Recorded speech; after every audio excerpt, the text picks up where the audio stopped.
ओम नमः शिवाय। हर हर महादेव। आप सभी भक्तों को महाशिवरात्रि व्रत की हार्दिक शुभकामनाएं। शिवरात्रि यानी शिव की रात्रि, भोले बाबा का दिन। वो इतने सरल, इतने भोले भाले कि एक लोटा जल से प्रसन्न होकर अपने भक्त को सब कुछ दे देते हैं।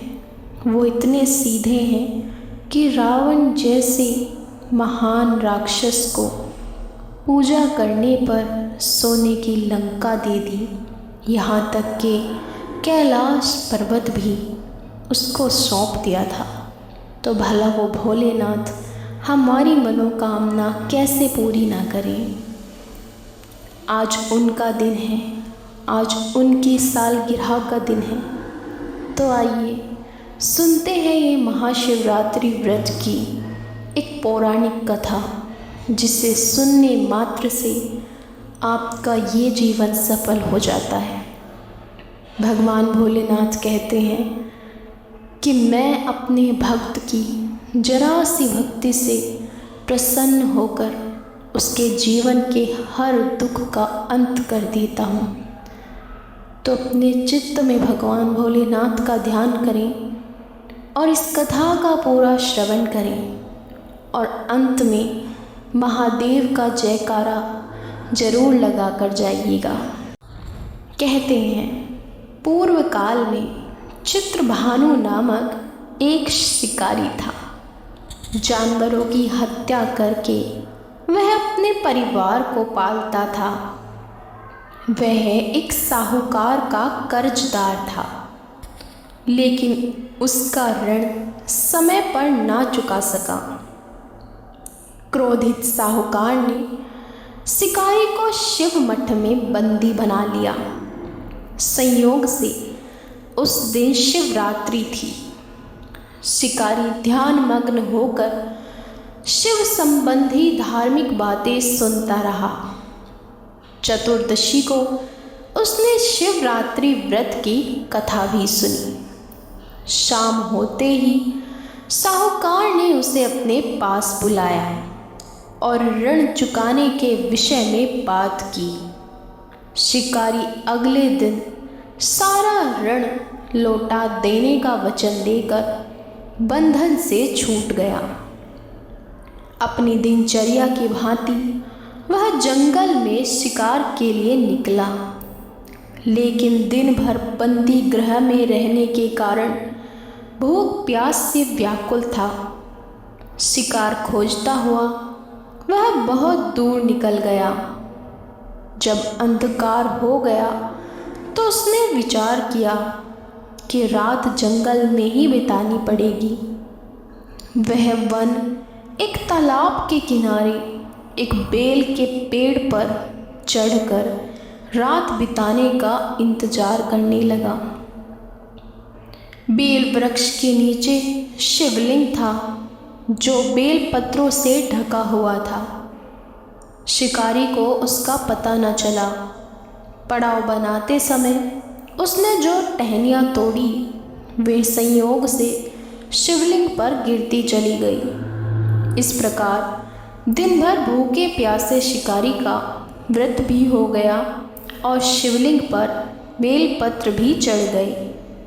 एक पहर रात्रि बीत जाने पर एक गर्भिणी हिरणी तालाब पर पानी पीने पहुंची। शिकारी ने धनुष पर तीर चढ़ाकर ज्यों ही प्रत्यंचा खींची, हिरणी बोली, मैं गर्भिणी हूँ, शीघ्र ही प्रसव करूँगी। तुम एक साथ 2 जीवों की हत्या करोगे, जो ठीक नहीं है। मैं बच्चे को जन्म देकर शीघ्र ही तुम्हारे समक्ष प्रस्तुत हो जाऊंगी, तब मार लेना। शिकारी ने प्रत्यंचा ढीली कर दी और हिरनी जंगली झाड़ियों में लुप्त हो गई।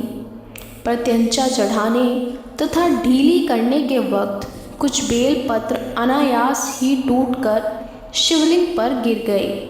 इस प्रकार उससे अनजाने में ही प्रथम पहर का पूजन भी संपन्न हो गया। कुछ ही देर बाद एक और हिरनी उधर से निकली। शिकारी के प्रसन्नता का ठिकाना न रहा। समीप आने पर उसने धनुष पर बाण चढ़ाया। तब उसे देख हिरनी ने विनम्रता पूर्वक निवेदन किया, हे शिकारी, मैं थोड़ी देर पहले ऋतु से निवृत्त हुई हूँ, कामातुर विरहिणी हूँ, अपने प्रिय की खोज में भटक रही हूँ। मैं अपने पति से मिलकर शीघ्र ही तुम्हारे पास आ जाऊंगी। शिकारी ने उसे भी जाने दिया। 2 बार शिकार को खोकर उसका माथा ठनका। वह चिंता में पड़ गया। रात्रि का आखिरी पहर बीत रहा था। इस बार भी धनुष से लगकर कुछ बेलपत्र शिवलिंग पर जा गिरे तथा दूसरे पहर की पूजन भी संपन्न हो गई। तभी एक अन्य हिरनी अपने बच्चों के साथ उधर से निकली। शिकारी के लिए यह स्वर्णिम अवसर था। उसने धनुष पर तीर चढ़ाने में देर नहीं लगाई। वह तीर छोड़ने ही वाला था कि हिरनी बोली, हे शिकारी, मैं इन बच्चों को इनके पिता के हवाले करके लौट आऊँगी। इस समय मुझे मत मारो। शिकारी हंसा और बोला, सामने आए शिकार को छोड़ दूँ, मैं ऐसा मूर्ख नहीं। इससे पहले मैं 2 बार अपना शिकार खो चुका हूँ। मेरे बच्चे भूख प्यास से व्यग्र हो रहे हैं। उत्तर में हिरनी ने फिर कहा, जैसे तुम्हें अपने बच्चों की ममता सता रही है, ठीक वैसे ही मुझे भी। हे शिकारी, मेरा विश्वास करो, मैं इन्हें इनके पिता के पास छोड़कर तुरंत लौटने की प्रतिज्ञा करती हूँ। हिरनी का दुख भरा स्वर सुनकर शिकारी को उस पर दया आ गई। उसने उस मृगी को भी जाने दिया।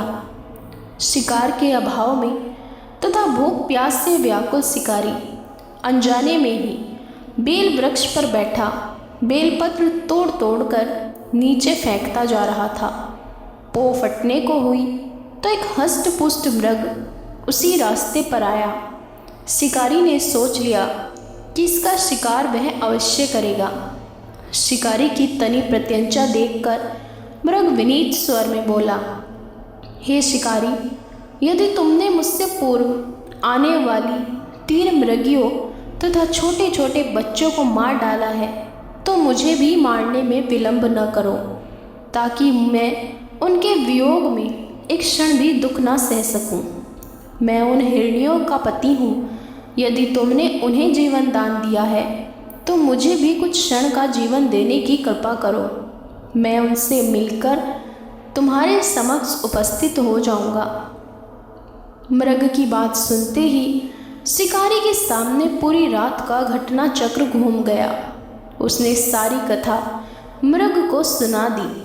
तब मृग ने कहा, मेरी 3 पत्नियां जिस प्रकार प्रतिज्ञाबद्ध होकर गई हैं, मेरी मृत्यु से अपने धर्म का पालन नहीं कर पाएंगी। अतः जैसे तुमने उन्हें विश्वास पात्र मानकर छोड़ा है, वैसे ही मुझे भी जाने दो। मैं उन सबके साथ तुम्हारे सामने शीघ्र ही उपस्थित होता हूँ। शिकारी ने उसे भी जाने दिया। इस प्रकार प्रातःकाल हो आई। उपवास, रात्रि जागरण तथा शिवलिंग पर बेलपत्र चढ़ने से अनजाने में ही परशिवरात्रि की पूजा पूर्ण हो गई। परिणाम स्वरूप उसे तत्काल ही उसका हृदय निर्मल हो गया। उसमें भगवत शक्ति का वास हो गया। थोड़ी ही देर बाद वह मृग सपरिवार शिकारी के समक्ष उपस्थित हो गया ताकि वह उनका शिकार कर सके। किंतु जंगली पशुओं की ऐसी सत्यता, सात्विकता एवं सामूहिक प्रेम भावना देखकर शिकारी को बड़ी ग्लानि हुई। उसने मृग परिवार को जीवन दान दे दिया। अनजाने में शिवरात्रि के व्रत का पालन करने पर भी शिकारी को मोक्ष की प्राप्ति हुई। जब मृत्यु काल में यमदूत उसके जीव को ले जाने आए तो शिवगणों ने उन्हें वापस भेज दिया तथा शिकारी को शिवलोक ले गए।